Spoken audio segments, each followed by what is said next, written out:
In the glittering heart of Dubai, where the Burj Khalifa pierced the sky like a diamond needle and the air hummed with the scent of oud and ambition, Dr. Ahmed Al-Mansour navigated his world with the precision of a surgeon's scalpel. At 35, he was the city's most eligible bachelor, a millionaire cardiologist whose family owned half the private hospitals in the UAE.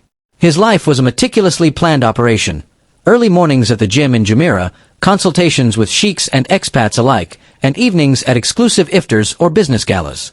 But beneath the tailored thobes and crisp suits lay a storm brewing in his family estate in Al-Bursha. Ahmed's father, Sheikh Khalid Al-Mansour, a stern patriarch with a beard as white as the sands of the empty quarter, had summoned him that Friday after Jummah prayers. The family majlis, with its intricate mashrabiyah screens and plush majlis cushions, felt more like an interrogation room than a home. "Ya Waladi," his father had boomed, his voice echoing off the marble floors, "you are past the age of playing. Your cousins are married with children. The family name needs continuity. I have arranged a meeting with Fatima bint Muhammad tomorrow at the Burj Al Arab. She is from a good Emirati family, modest, educated, and her father is my old business partner." Ahmed's jaw tightened. Arranged marriages were the bedrock of Emirati society, a blend of tradition and strategy that had built empires. But he had seen too many in his social circle crumble under the weight of mismatched expectations. "Baba, I respect your wisdom, but I need time. My practice is expanding. The new clinic in Dubai Healthcare City opens next month." "Time." His mother, Layla, interjected softly from her seat, her abaya flowing like a gentle wave. She was the mediator, always. "Ahmed, Habibi, your father is right."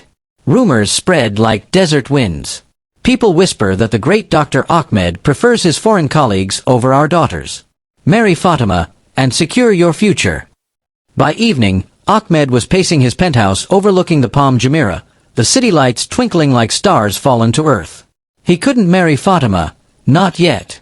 She was kind, yes, but their one brief encounter at a wedding had been polite chit-chat about weather and family businesses. No spark, no shared dreams. Worse, rejecting her outright would ignite a feud between families, tarnishing reputations in a culture where honor was currency. That's when the idea struck him like a defibrillator shock. A fake marriage. Temporary. Just enough to appease his parents, buy him a year to focus on his career, and then dissolve quietly with a mutual agreement. But who? It had to be someone convincing, someone who could blend into UAE high society without raising eyebrows. An Emirati woman, preferably, to avoid cultural clashes. And discreet, absolutely discreet. His mind raced to his clinic. There was Aisha Al-Ramithi, the sharp-witted nurse who joined his team 6 months ago.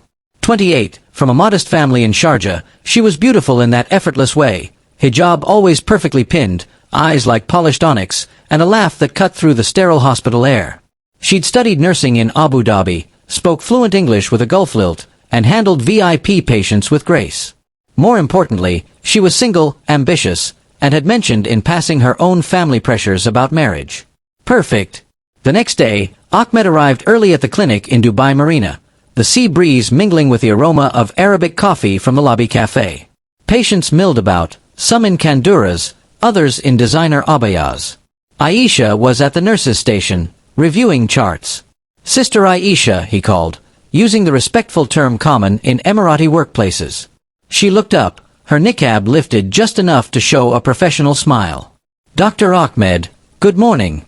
The Sheikh's ECG results are ready." He nodded, glancing around.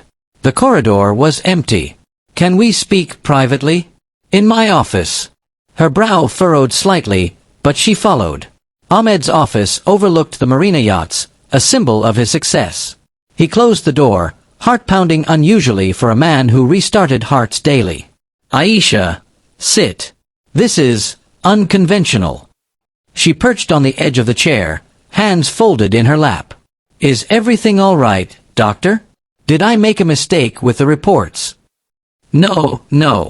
It's personal." He leaned forward, lowering his voice. "Pretend to be my wife." The words hung in the air like incense smoke.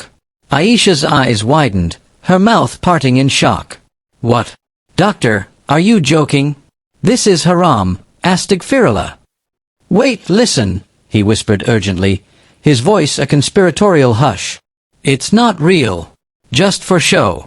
My parents are forcing an arranged marriage. I need time. 1 year.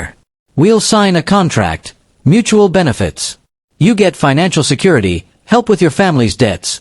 I know about your brother's university fees. I'll cover it all.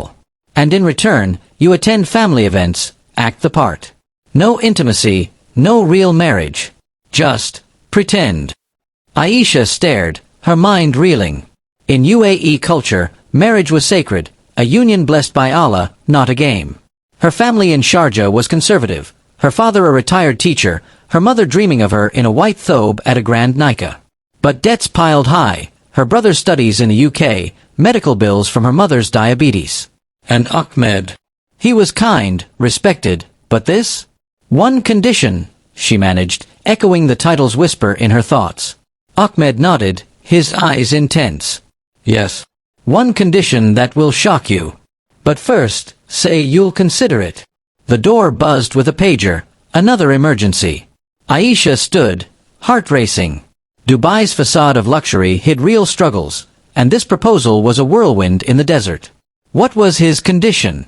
And could she, a simple nurse, play wife to a millionaire doctor without losing herself? The pager's shrill beep sliced through the tension like a scalpel through flesh. Aisha froze, her hand hovering over the door handle. Ahmed glanced at the screen. Code blue, VIP ward. "Go," he said, voice steady again, the doctor resurfacing. "We'll talk after shift. Midnight coffee at the Marina Cafe?" Neutral ground. She nodded numbly and slipped out, her white nurse's uniform whispering against the polished floors. The rest of the day blurred into a frenzy of 4 drips, blood pressures, and polite inshallah-s to anxious families. But every time she passed Ahmed in the corridor, him in his crisp white coat, consulting with a Qatari princess or reviewing scans, her stomach twisted. "Pretend wife." The words echoed louder than the call to Maghrib prayer drifting from the clinic's musalla. By 11:47 p.m., the marina was alive with a different rhythm. Yachts bobbed gently under strings of fairy lights, and the air carried the salty tang of the Gulf mixed with shisha smoke from nearby lounges. Aisha arrived first, having changed into a modest black abaya and sheer hijab, her face uncovered as was common for Emirati women in mixed public spaces after dark. She chose a corner table at Café Bat Il, away from the expat crowd sipping mocktails. Ahmed appeared minutes later, no longer the doctor but a man in a navy thobe, gutra perfectly folded. He carried 2 paper cups of Sulaimani tea, the cardamom steam curling between them as he sat. "Assalamu alaikum, Aisha." "Shukran for coming." "Wa alaikum assalam," she replied automatically, wrapping her fingers around the warm cup. UAE nights were cool in November, a brief respite from summer's furnace. "Doctor, I haven't stopped thinking about your proposal. My family, they'd disown me if they knew I was even considering this. But..." She hesitated, glancing at the families strolling the boardwalk, children chasing glowing balloons. "My brother Rashid's fees are due next week. The university threatened suspension. And Mama's insulin, it's not covered fully by insurance anymore." Ahmed's eyes softened. In Emirati culture, family was everything. Protecting them was a man's honor. "I know. That's why this can work. Mutual benefit, like a business merger. But with rules." He pulled a small leather folder from his thobe pocket, sliding it across the table. Inside was a draft contract, typed in Arabic and English, notarized stamps already in place. "Read it. 1 year. We announce engagement immediately. Family dinner next week. Nikah on paper only, at a quiet mosque in Sharjah to appease your parents. Separate homes. You keep working. I'll transfer 500,000 dirhams up front for debts, another 50,000 monthly for your allowance." Aisha's breath caught. 500,000 AED, that was a teacher's salary for years. Enough to clear debts, fund Rashid's engineering degree at Harriet Watt Dubai, and ease her mother's worries. But the paper felt heavy, like signing away her soul. "And after 1 year, talak, people will talk. Why did Dr. Ahmed divorce so soon? Your reputation. I'll handle that. Say it was my long hours, incompatibility. In our society, It's accepted if done respectfully. No scandal. He leaned in, the marina lights reflecting in his eyes. But there's one condition. The shocking one. Here it was. Aisha braced herself, heart thumping like a defibrillator monitor. In UAE's conservative fabric, what could shock more than a fake marriage? Ahmed's voice dropped to a whisper, barely audible over the lapping waves. You must live with me. In my villa. Full-time. Not separate homes. Her tea nearly spilled. What? Doctor, that's impossible. Haram. What will people say, a unmarried woman in a man's house? My uncle is an imam, he'd have a fit. And your family? Not as wife in that sense, he clarified quickly, cheeks flushing under the gutra. Emirati men rarely discussed such intimacies openly. Separate wings. My villa in Jumeirah has guest quarters, your own entrance, maid, everything. But for appearances. My parents visit unannounced, servants talk. If you're visiting, or in an apartment, rumors start. Why doesn't the wife live with her husband? It must look real. You'll have privacy, locks, your schedule. But mornings, evenings, family events, together. Aisha stared at the contract, the Arabic script blurring. Live with him. In that sprawling villa she'd glimpsed once during a staff iftar, pools, majlis for 50, views of the Burj Al Arab. It was a world away from her family's modest Sharjah flat, where she shared a room with her sister. But the risk, gossip traveled faster than Dubai's metro. One whisper to the wrong auntie at a wedding, and her marriage prospects would vanish like morning dew in the desert. Yet, the alternative. Watching her family crumble. Her father, proud but frail, refusing to ask for zakat. Rashid's dreams dashed. And for Ahmed, losing his autonomy to a stranger like Fatima, whose family wanted shares in his clinics. Why me? She asked finally, voice trembling. You could pay any actress. Foreigners do it all the time for citizenship scams. He smiled faintly, the first genuine one that night. Because you're real, Aisha. Emirati, like me. You understand wasta, family honor, the pressure. And I trust you. You've seen me at my worst, 3 a.m. emergencies, angry patients. You're not dazzled by the money. The cafe's oud music played softly, a Farah's song about lost love. Ironic. Aisha thought of her own dreams, saving for a master's in nursing, maybe opening a clinic for underprivileged women in the labor camps. This could fund it all. I'll pray istikhara tonight, she said, folding the contract. In Islam, seeking guidance through prayer was sacred. Give me 24 hours. Ahmed nodded respectfully. Of course. But the family dinner is Thursday. Fatima's side expects an answer by then. As they parted, the marina's fountain show erupted in synchronized water and light, a spectacle of engineered beauty. Aisha walked to her car, the contract burning in her bag. Dubai promised dreams, but at what cost? Living under one roof with a man who wasn't her husband, could she maintain her modesty, her faith? And what if feelings crept in, uninvited, like sand through closed doors? Back in Sharjah, she performed wudu and prayed on her musalla rug, the call to far still hours away. Ya Allah, guide me, she whispered. But sleep brought dreams of white villas and whispered secrets. The next morning, her phone buzzed. Ahmed, any sign? She stared at the screen, thumbs hovering. Then, with a deep breath, she typed, yes. But we add my conditions too. Meet tonight. The game of pretend was about to get real. The sun had barely risen over Sharjah's Corniche when Aisha's Corolla pulled into the underground parking of Ahmed's clinic. She had not slept. Istikhara had left her with a strange calm, not the lightning bolt answer her mother always described, but a quiet tawakkul, trust that Allah would open the right door. She had spent the pre-dawn hours drafting her own clauses on the back of Rashid's old engineering notebook. The paper was now folded into a neat square inside her abaya pocket, smelling faintly of rosewater and fear. Ahmed was already in his office, sleeves rolled, reviewing a stack of angiogram films. He looked up, the fatigue of a 36-hour shift etched under his eyes. You came early. Good. We have 40 minutes before rounds. Aisha closed the door, the click loud in the silence. I have conditions, she said in Arabic, the language of contracts and hearts. 3. Non-negotiable. He gestured to the leather chair opposite him. Speak. She unfolded her paper with steady hands. First, mahr of 1 million dirhams, paid into an escrow account the day of the nikah.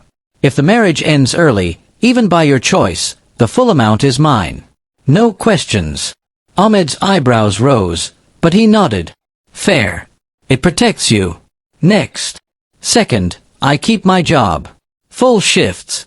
No, a good wife stays home, nonsense. My patients are mostly Emirati women who don't speak English. They trust me. You will not interfere. A flicker of respect crossed his face. Done. I need a nurse who can handle a Sheikah's heart attack at 2 a.m. Third. Aisha hesitated, then met his gaze. Third. Haya. Modesty. You will never enter my wing without knocking. I will never enter yours. We share the kitchen, the majlis for guests, the pool only when scheduled. And, her voice dropped, no physical contact. Not even a handshake in public unless absolutely necessary. We are colleagues playing roles. Nothing more. Ahmed leaned back, studying her. In Emirati society, a woman dictating boundaries like this was rare, especially to a man of his status. But Aisha was not asking, she was stating. He found himself admiring the steel beneath her soft voice. Agreed, he said finally. But I add one of my own. You learn basic finance. My accountant will teach you. After 1 year, you leave with enough knowledge to invest your mahr and never depend on any man again. Including me. Aisha blinked. It was generous, almost paternal. Why? Because I've seen too many divorced sisters begging for wasta. You're smart. Use this year. He slid a new contract across the desk, her clauses already typed, his signature in bold black ink. Sign.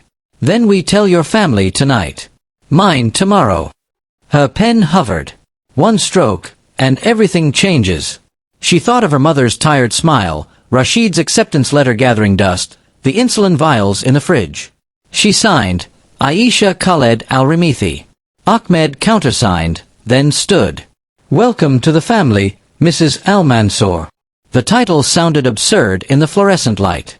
Now, practicalities. Move-in is Saturday. I'll send a driver. Bring only what you need. The wing is furnished. Saturday arrived with a scent of bucor and panic. Aisha's mother, Rashid, wept into her abaya as the family loaded 3 suitcases into a gleaming black Land Cruiser. Ya Aisha, a doctor. Alhamdulillah. But why so sudden? And why Jumeirah? Couldn't he find a villa in Sharjah? Baba, the clinic is closer, Aisha lied smoothly, kissing her father's cheek. And Dr. Ahmed's mother insisted. You know how these old families are.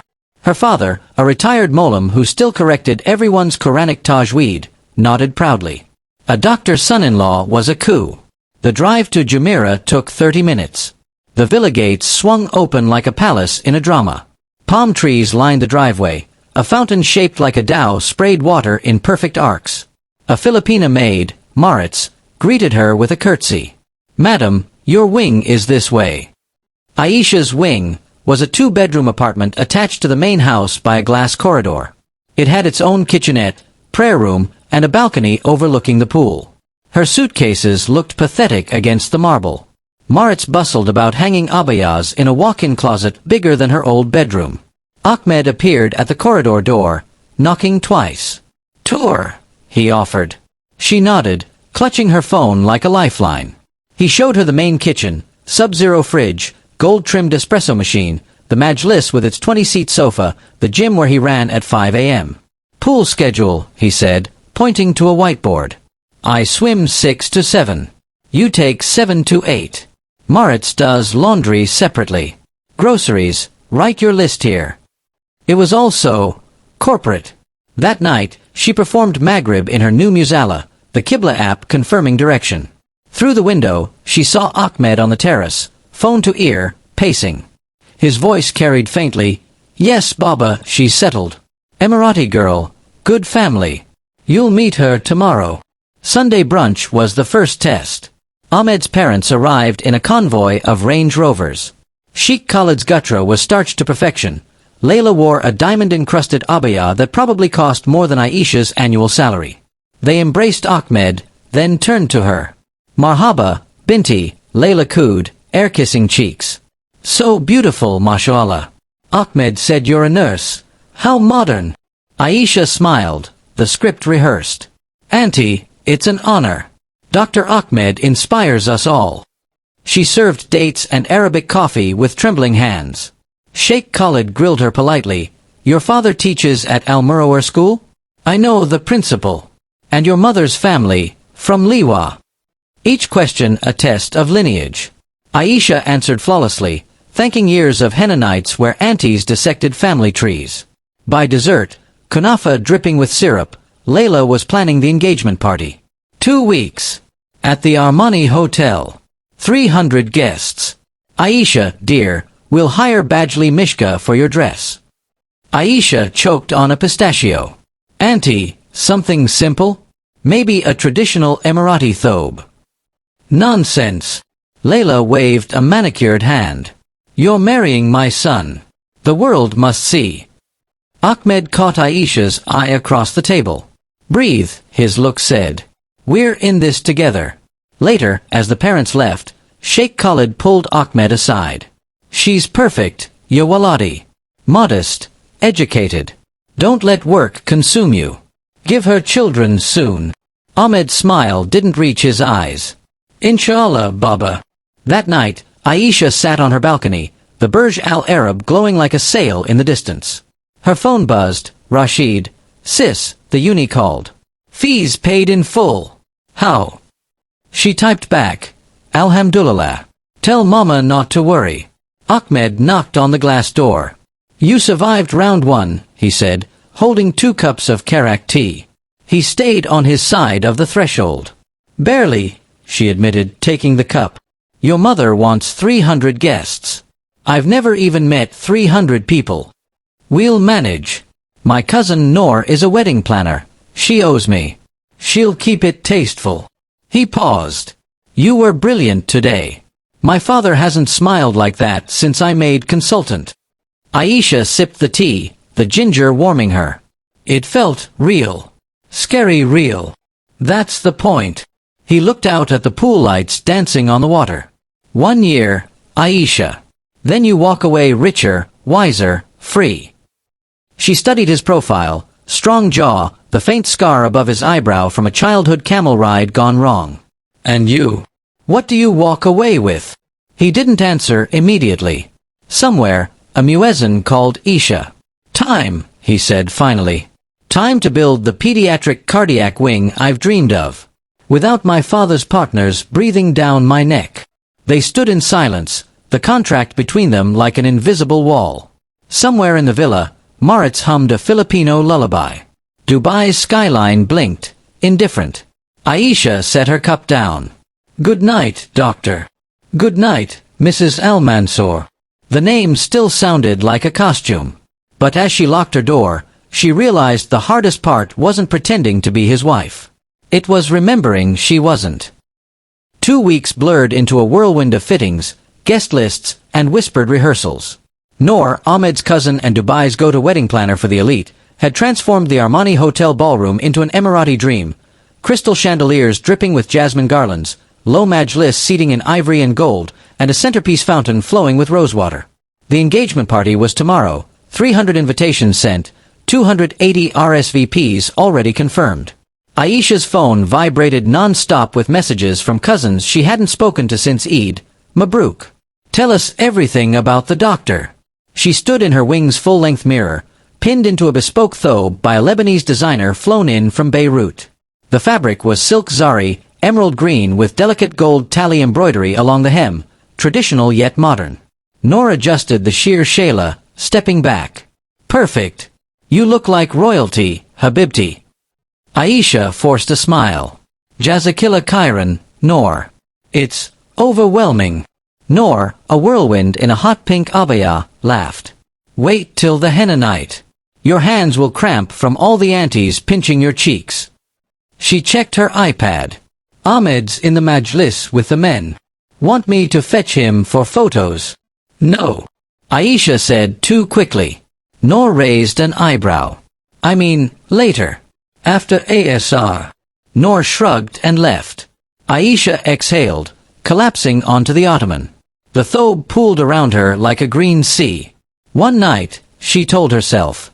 Smile, pose, eat dates, go home. But home was now this villa, and home felt like a stage set. Ahmed found her an hour later in the kitchenette, stress-eating lukamat drizzled with date syrup. He wore a simple white thobe, gutra slightly askew from a day of meetings. You're going to ruin your appetite for the party, he teased, pouring himself water. She licked syrup off her thumb. Comfort food. My mother sent these from Sharjah. Said, don't let the rich food make you forget your roots. She offered him one. He took it, their fingers brushing for a split second. Both froze. Ahmed cleared his throat. Noor says the thobe is ready. You look. He searched for a safe word. Appropriate. Aisha snorted. High praise, doctor. She wiped her hands. We need to sync stories. Your uncle asked me last week how we met. I said, at the clinic, during Ramadan iftar. You said, through a mutual patient. Clinic it is, he agreed. And the proposal? On the marina walkway, under the stars. You gave me a ring with my birthstone, peridot. She twisted the fake engagement ring, a 2-carat diamond that had cost more than her father's car. Simple, romantic. Your mother cried when I told her. Ahmed nodded, but his eyes were distant. Good. Consistency is key. He hesitated. Aisha, there's something else. Fatima's family, they're coming tomorrow. Her stomach dropped. What? I thought you ended it. I did. Politely. Said I'd found someone. But her father is my Baba's oldest friend. They insisted on celebrating the match, publicly. It's a peace offering. Aisha paced the small kitchen. So I meet the woman you almost married? Allahu Akbar, this is a drama. She's not a threat, Ahmed said firmly. Fatima's sweet.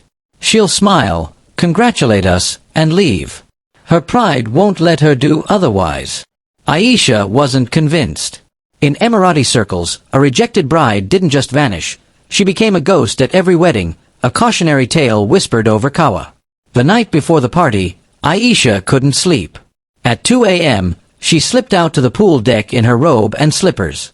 The water glowed turquoise, reflecting the moon.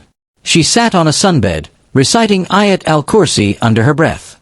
Footsteps. Ahmed, in joggers and a t-shirt, hair tousled. Can't sleep either.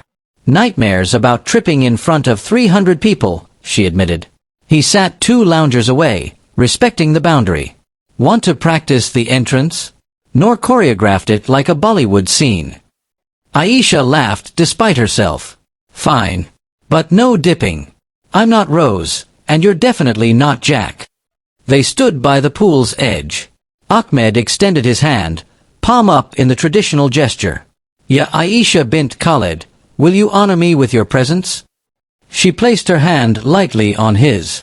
Only if you promise not to step on my thobe, ya doctor. They walked the length of the deck, pretending the tiled path was the ballroom aisle. Ahmed narrated in a mock announcer voice, and here comes the bride, radiant as the full moon over Liwa. Aisha giggled, then stumbled on a loose tile. Ahmed caught her elbow instinctively. Time slowed. His hand was warm, steady. For a moment, the pretense felt easy. Then reality crashed back. She pulled away. No touching tomorrow unless scripted. He nodded, stepping back. Scripted. Got it. Engagement day dawned with a pink sky over the Gulf.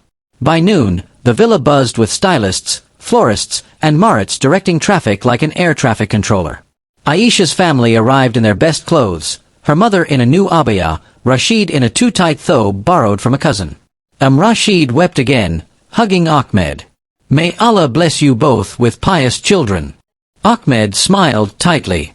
Amin, Kala. The convoy to Armani Hotel was a parade of luxury SUVs.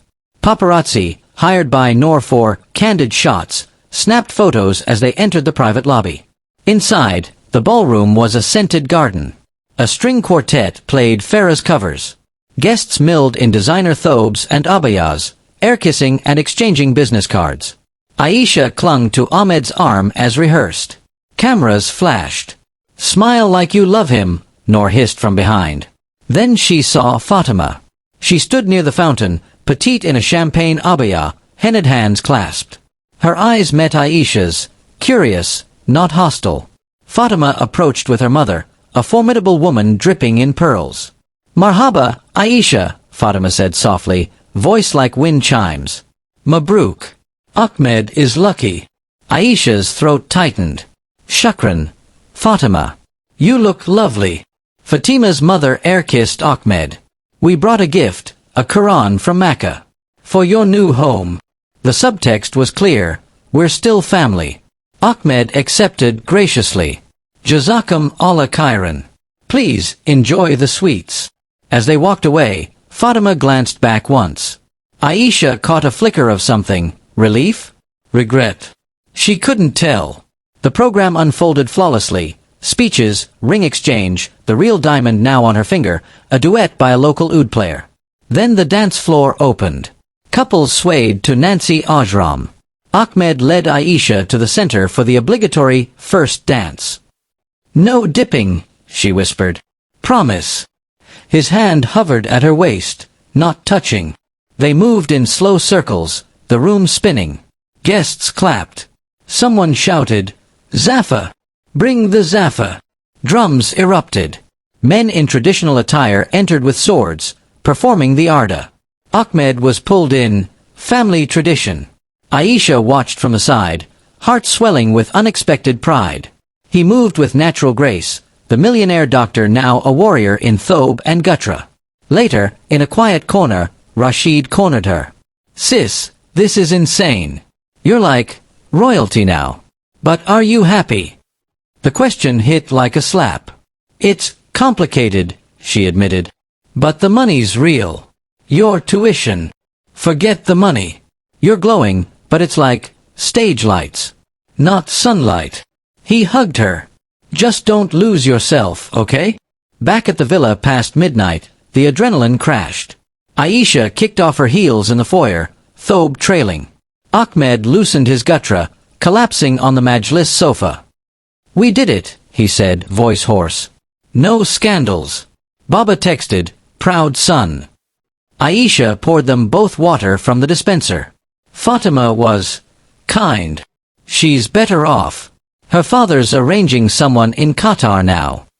He took the glass, fingers brushing hers again. This time, neither pulled away immediately. Silence stretched. The villa felt different, charged. "Aisha," Ahmed said quietly. "Thank you. Today, you were incredible." She looked at him, really looked.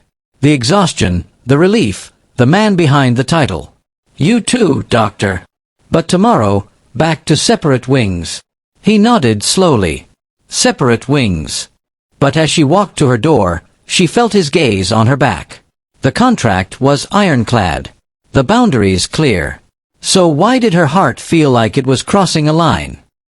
The morning after the engagement party, the villa woke to the smell of burnt toast. Maritz had overslept. The Filipino maid's alarm had failed amid the chaos of late-night cleanup. Aisha padded into the main kitchen in her robe and slippers, hair wrapped in a towel turban.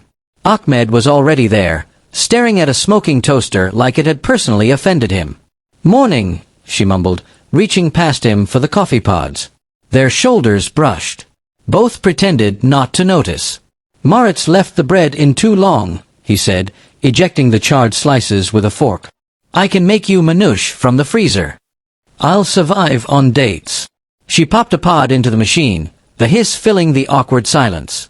The engagement high had evaporated, leaving a strange domesticity neither had scripted. Her phone buzzed on the counter. Unknown number. She answered in Arabic. "Naam." A woman's voice, cultured, familiar. "Aisha. This is Fatima bint Muhammad. I hope I'm not disturbing." Aisha's grip tightened. Ahmed looked up sharply. She hit speaker and mouthed, "Fatima." "La, not at all," Aisha replied, forcing warmth. "How can I help?" "I wanted to apologize if last night was awkward. My mother insisted we attend. But I truly wish you and Ahmed happiness." A pause. "Also, I left my clutch in the ladies' lounge. Gold, with pearls. The hotel said it was handed to security. Could you ask Ahmed to check? He knows the manager." Ahmed rolled his eyes but nodded. "Tell her I'll call now." Aisha relayed the message. Fatima thanked her, then added softly, "You're braver than I was, Aisha. He's a good man. Guard your heart." The call ended. Aisha stared at the phone. What did she mean by that? Ahmed shrugged, dialing the hotel. "Fatima reads too many romance novels. Ignore it." But his tone was clipped. By afternoon, the clutch was retrieved, delivered by a hotel valet with a bow and a compliments of Mr. Al-Mansour. Inside was a lipstick, a prayer bead tasbih, and a folded note in elegant Arabic calligraphy. "To the woman who won his heart, may it beat only for you." Fatima's signature beneath. Aisha showed Ahmed in the majlis. He frowned. "She's being dramatic. Her family's pushing her toward a Doha businessman. This is closure." "Closure doesn't come with poetry," Aisha muttered, but tucked the note into her abaya pocket. Something about Fatima's grace unsettled her, like a mirror reflecting what a real fiancé might feel. The next crisis arrived via WhatsApp group chat, Al-Mansour family updates. Layla had created it at 3 a.m., adding Aisha with a string of heart emojis. The first message was a photo of the engagement spread in Emirates Woman magazine, Ahmed and Aisha mid-dance, captioned, "Dubai's new power couple?" Comments flooded. "Cousin Salim, mashallah, Ahmed finally settled. When's the baby?" Auntie Muna, "Aisha, dear, come for lunch tomorrow. I'll teach you my makluba recipe. A wife must cook." Asterisk. Nor, ignore them. But lunch is mandatory. Family bonding. Asterisk. Ahmed groaned. "Welcome to the circus." Aisha's own family group was worse. Her mother had forwarded the magazine photo to every relative from Al Ain to Ras Al Khaimah. "My daughter, the doctor's fiancée." Rashid sent a private text. "Sis, people at uni think I'm lying. Send proof." Lunch at Auntie Muna's in Al Safa was a 3-hour ordeal. The villa smelled of cardamom and lamb. Muna, a widow with 7 children and opinions sharper than her kitchen knives, greeted Aisha with a bone-crushing hug. "Ya Aisha, sit. You're too thin, doctors' wives must be strong for babies." She piled makluba onto Aisha's plate until it threatened to spill. Ahmed, seated between uncles discussing real estate, shot her apologetic glances. Conversation turned inevitably to weddings. "Nikah next month?" Muna asked. "Before Ramadan?" Layla beamed. "Inshallah. We're looking at Sheikh Mohammed Center for Cultural Understanding. Intimate, 150 guests." Aisha nearly choked on rice. 150 was intimate? Ahmed smoothly interjected, "We want simple, auntie. Aisha's family prefers Sharjah." Muna waved a spoon. "Nonsense. My nephew marries once. I'll handle the menu, tsuzi, hairs, the works." Under the table, Aisha's foot found Ahmed's. "Help." He pressed back lightly, a secret Morse code. That evening, back in the villa, exhaustion hit like a sandstorm. Aisha kicked off her sandals in the foyer. Ahmed loosened his gutra, collapsing onto the majlis sofa. "Your family is intense," she said, pouring them both Vimto from the fridge. "You survived Makluba. You're officially Emirati elite." He took the glass, their fingers brushing again. This time, neither flinched. Silence settled, comfortable yet charged. Outside, the pool lights flickered on automatically. "Aisha," Ahmed said suddenly, "there's something I need to tell you." Her heart stuttered. "What?" He pulled out his phone, showing an email from the Dubai Health Authority. They approved the pediatric cardiac wing. Groundbreaking in 6 weeks. But, he hesitated. They want a family man as director. Someone stable. Your engagement photo sealed it. Aisha stared. So I'm your qualification? No, he set the phone down. You're the reason I fought for it. But yes, the optics help. I'm sorry. She should be angry. Instead, a strange pride bloomed. Then we make it count. I'll shadow the project, nursing protocols for kids. Real impact. He smiled, genuine this time. Deal. Later, in her wing, Aisha opened Fatima's note again. Guard your heart. She crumpled it, then smoothed it out. On impulse, she texted Fatima. Clutch returned. Thank you for your kindness. May Allah grant you happiness. The reply came instantly. And you, sister. Some hearts are stubborn. Don't let his fool you. Aisha deleted the chat, but the words lingered. The next morning, a delivery arrived, addressed to Mrs. Aisha Al-Mansour. A wooden box from Al-Fardan Jewelers. Inside, a delicate gold necklace with a peridot pendant, her birthstone. A card in Ahmed's handwriting. For the pediatric wing launch. You earned this. She fastened it around her neck, the stone cool against her collarbone. In the mirror, she looked like a wife. Her phone buzzed. Layla, henna night tomorrow. Wear yellow. Brings baraka. Aisha laughed, a real laugh. The contract said 1 year. But the necklace, the project, the secret glances, those weren't pretend. She typed a reply to Layla, Inshallah, Auntie. I'll bring my mother's recipes. Then, to Ahmed in the kitchen, Yellow thobe? You're matching, right? His response, only if you promise not to outshine me. She smiled. The line between acting and being was blurring, one necklace, one lunch, one heartbeat at a time. But in the back of her mind, Fatima's warning echoed. Some hearts were stubborn. And hers, she feared, was learning his rhythm. The henna night arrived like a fever dream. Auntie Muna's villa in Jumeirah overflowed with women in every shade of yellow. Mustard abayas, lemon thobes, saffron shaylas. The air was thick with bukhor, laughter, and the rhythmic clapping of a Yawala troupe. Aisha sat on a velvet dais, hands extended on silk cushions while 2 Sudanese henna artists painted intricate kaliji patterns up her forearms. The paste smelled earthy, bittersweet. Layla hovered with her phone, live-streaming to the family group. Smile, Habibti. This is for the memories. Rashid sat beside Aisha, eyes shining with tears. My daughter, a bride. Alhamdulillah. Across the room, Fatima appeared in a simple butter-yellow abaya, no jewelry except her tasbih. She caught Aisha's eye and nodded, a quiet acknowledgement. No drama, just presence. The henna dried dark, promising a long marriage. Aisha flexed her fingers, the patterns curling like vines around her wrists. 1 year, she reminded herself. Just 1. Ahmed was banned from the women's side, but he sent a text. Heard the henna is darker than the burj at night. Good omen. See you at Nika tomorrow. She replied with a photo of her stained hands forming a heart. Don't be late, doctor. Imams hate tardiness.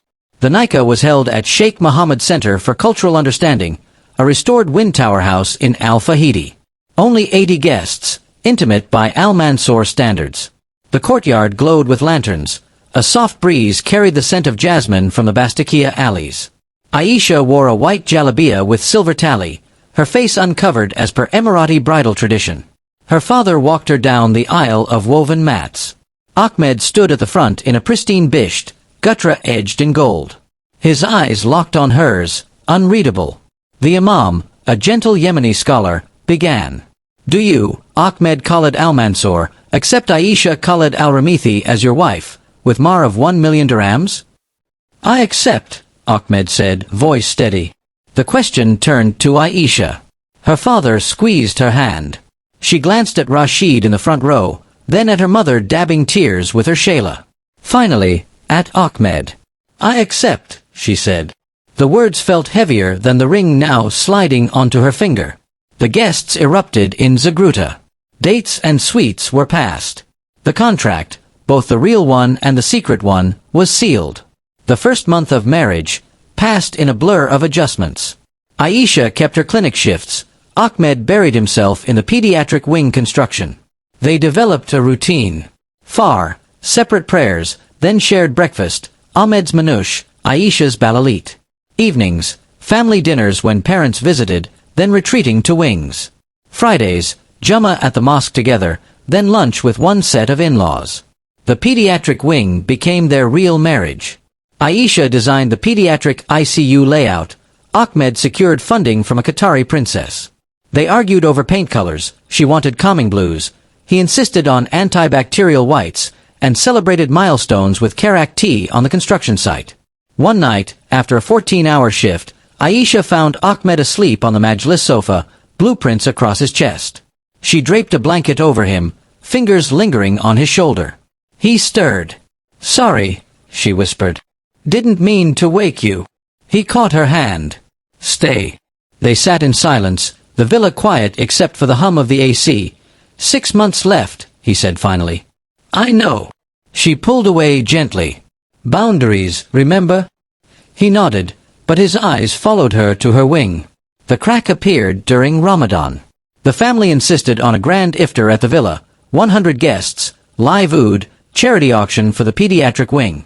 Aisha, now 5 months into the pretense, was the perfect hostess. She greeted sheikhs, served hairs, and led the women in tearaway. After the last guest left, Ahmed found her in the kitchen, scrubbing a pot with unnecessary force. "You okay?" he asked. She slammed the pot down. "Your cousin Salim asked when we're announcing a pregnancy. Your mother showed me nursery designs. This isn't pretend anymore, Ahmed. It's suffocating." He leaned against the counter. "I know. I'll talk to them." "No," she faced him, eyes fierce. "We end it. Early. I'll take the mar, you take the blame. Say I'm infertile, or homesick for Sharjah. Anything." Ahmed's jaw tightened. "And the wing. The DHA wants a stable family man for the next 5 years. Then find a real wife." The words exploded out. "Someone who wants this life. Not me." Silence stretched. Finally, he said, "Is that what you want?" She opened her mouth to say yes. But the word stuck. The villa, the routine, the way he left her favorite dates on the counter, none of it felt fake anymore. "I don't know," she admitted. The breaking point came during Eid al-Fitr. The family planned a week in Al Ain, camel races, Majlis gatherings, the works. Aisha begged off, citing clinic duty. Ahmed went alone. On the 3rd day, he returned early. She was in the pool, swimming laps in a modest burkini. He waited on the deck, thobe rolled to his knees. "I missed you," he said when she surfaced. She treaded water. "You missed the act." "No," he knelt, voice raw. "I missed you. The real you. The one who argues about paint colors and burns toast and recites Quran at far like it's poetry." Aisha climbed out, water dripping. "We had a contract. Contracts end." He stood. "But feelings don't. I love you, Aisha. Not the pretend wife. You." The confession hung between them like mosque lanterns in fog. She stared at the pool, then at him. "I stopped pretending months ago," she whispered. "But I was afraid. Of losing myself. Of becoming just Dr. Ahmed's wife. You're more than that." He stepped closer, not touching. "Be my partner. In the wing, in life. Marry me for real. No contract. No expiration." Tears mixed with pool water on her cheeks. "And if we fight? If your family hates me without the mar? Then we fight together. Like we did over the ICU layout." He smiled. "You won that one." She laughed through tears. "Fine. But I keep my job. And we repaint the ward blue. Deal." They renewed their nikah in the villa's courtyard at sunset, just family and the imam. Aisha wore the same white jalabia, Ahmed the same bisht. This time, the mar was symbolic, a Quran and a promise. Fatima sent a gift, a framed calligraphy of Surah Ar-Rum, verse 21.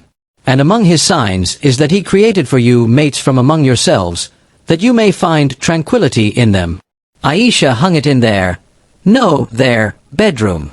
1 year later, the pediatric wing opened.